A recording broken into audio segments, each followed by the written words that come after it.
নমস্কার। আজকে বিশেষ কিছু আলোচনা করব এবং কিছু গ্রহের ট্রানজিটে কিছু রাশির উপর কি এফেক্ট। আমি সবসময় বলি যে যখনই কোনো গ্রহ ট্রানজিট করে তখনই সেটা কিন্তু সমস্ত রাশির উপর একটা পজিটিভ বা নেগেটিভ ইম্প্যাক্ট তৈরি করে। ৯টি গ্রহের মধ্যে আমরা কম বেশি ৯টি গ্রহ জানি, কিন্তু আমরা জানি আরো ৩টে গ্রহ আছে। যাই হোক, আমরা যেগুলো আমাদের সাথে পরিচিত সেই ৯টি গ্রহের মধ্যে সূর্য হচ্ছে সব গ্রহের রাজা।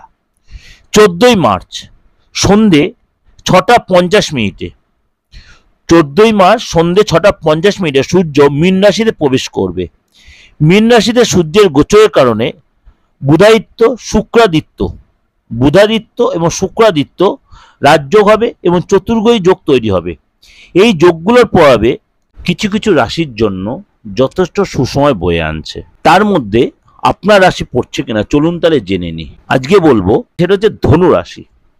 ধনু রাশিতে সূর্য নবম ঘরের অধিপতি এবং এটি চতুর্থ ঘরে গোচর করবে। ধনুরাশির জাতক জাতিকাদের জন্য সূর্যের এই গোচর যথেষ্ট লাভদায়ক হতে চলেছে।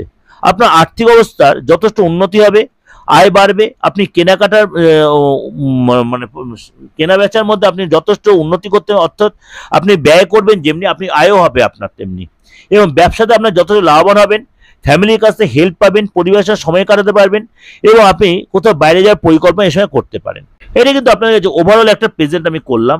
অবশ্যই এটা আপনাদের ভালো লাগছে বা ভালো লাগবে, কেন সূর্যের এই ট্রানজিট হওয়াতে বুধাদিত্য শুক্রাদিত্য যে এবং যে যোগ তৈরি হচ্ছে, এটা আপনার চতুর্গ্রহী যোগ তৈরি হচ্ছে, এটা কিন্তু আপনাদের প্রত্যেকের ক্ষেত্রে কিন্তু যে রাশি বলে প্রত্যেকের জন্য কিন্তু যথেষ্ট ফলপ্রদ। অবশ্যই ভালো লাগবে। আর যদি যোগাযোগ করতে অবশ্যই বুকিং ফোন করে নেবেন 89109733। এরকম প্রোগ্রাম দেখা যায় অবশ্যই চ্যানেলের সাথে জুড়ে থাকুন, সাবস্ক্রাইব করুন, নোটিফিকেশন অন করুন, যাতে লোকে শেয়ার করুন। নমস্কার, ভালো থাকুন।